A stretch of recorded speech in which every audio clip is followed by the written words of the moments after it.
Étude du hacheur série. Un hacheur série est un convertisseur continu-continu. Il permet à partir d'une tension continue fixe d'obtenir une tension de valeur moyenne réglable, donc de faire varier la vitesse de rotation d'un moteur à courant continu. Le symbole du hacheur série, nous avons ici une tension continue fixe. Le hacheur ici, convertisseur continu-continu, il permet d'avoir une tension UC variable dont la valeur moyenne va être réglable. Le principe du hacheur consiste à établir puis interrompre périodiquement la liaison entre la source et la charge. Ceci à l'aide d'un interrupteur électronique qui pourra être soit un transistor fonctionnant en commutation, c'est-à-dire en saturé bloqué, soit réalisé à l'aide d'un thyristor commandé par un courant de gâchette. Il va vous être présenté ici le principe de fonctionnement du hacheur alimentant une charge résistive. Nous avons choisi une résistance de 100 ohms. Ici, vous avez la tension UA qui est une tension continue fixe que l'on réglera dans notre cas à 15 volts. Vous pouvez voir la photo du hacheur que j'ai utilisé lors de cette petite expérimentation. Ici, l'interrupteur H est constitué soit d'un thyristor, soit d'un transistor fonctionnant en saturé bloqué. Nous allons considérer que l'interrupteur est parfait. Appliquons la loi des mailles. UA moins UH moins UC égale 0. Ce qui veut dire que UA est égal à UH plus UC. Maintenant, appliquons la loi d'Ohm, puisque la charge est une charge résistive. UC est égal à R fois IC. Maintenant, représentons un axe des temps, sous forme d'une flèche. Le temps s'écoule de 0 à t, t qui est une période. Nous allons définir un temps, t1, et la durée de 0 à t1, on va considérer que l'interrupteur H est passant. De t à t, l'interrupteur H va être bloqué. On définit alors une forme de pourcentage qu'on appelle le rapport cyclique, vocabulaire très important, qui est égal au rapport entre T1, qui est la durée pendant laquelle l'interrupteur est passant, divisé par la période. Ce qui nous donne donc T1 est égal à alpha fois T.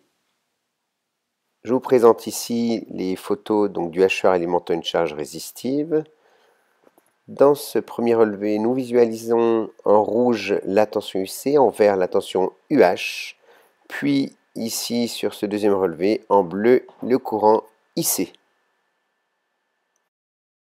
Étudions maintenant le fonctionnement du hacheur pour T compris entre 0 et alpha T, c'est-à-dire entre 0 et T1.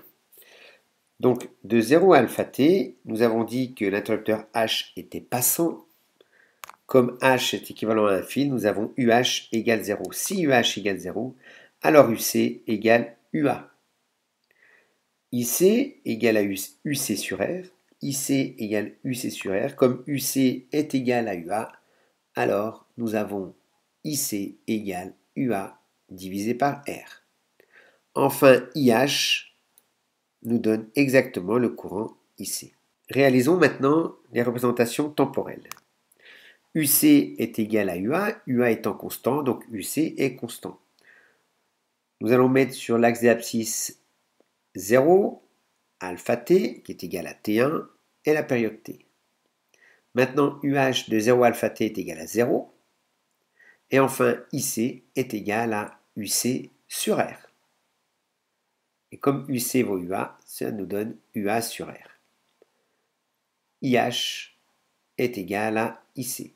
Donc je rappelle les graduations 0 à alpha t, puis de alpha t à t.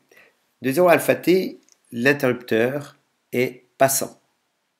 Donc je le note en bas là dans le petit tableau. Deuxième phase de fonctionnement pour t compris entre T1 et T.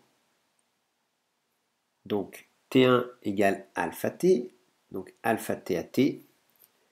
L'interrupteur H est ouvert. Dans ce cas-là, la résistance est traversée par aucun courant puisque le circuit est ouvert.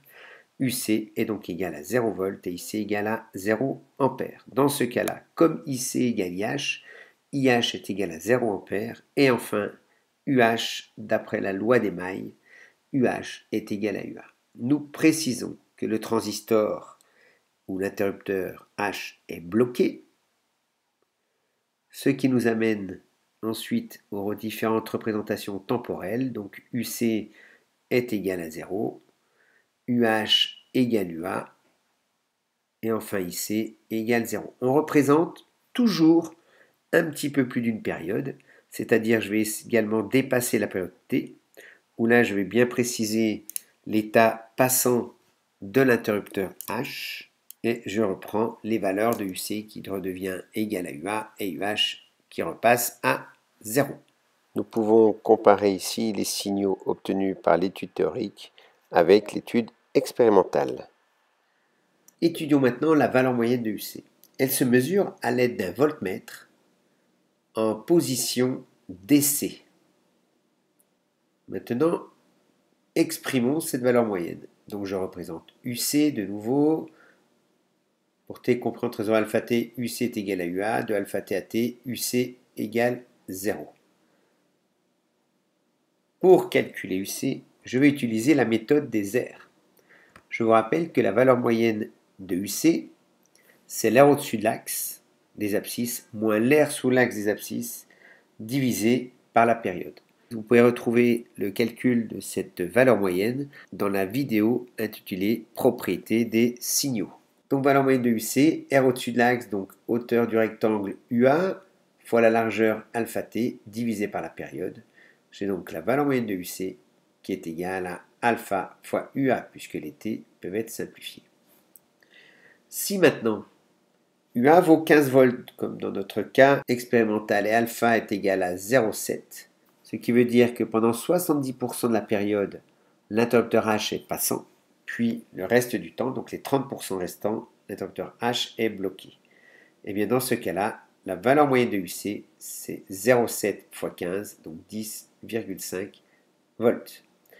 Maintenant, calculons la valeur moyenne de IC. La valeur moyenne du courant IC, c'est valeur moyenne de UC sur R, c'est la loi d'Ohm. Comme la valeur moyenne de UC, c'est alpha UA, vous trouvez donc alpha UA sur R. Il existe une deuxième méthode. Si nous reprenons l'allure du courant IC, nous pouvons faire la hauteur du rectangle UA sur R fois alpha T divisé par la période, et bien sûr nous retrouvons alpha UA sur R.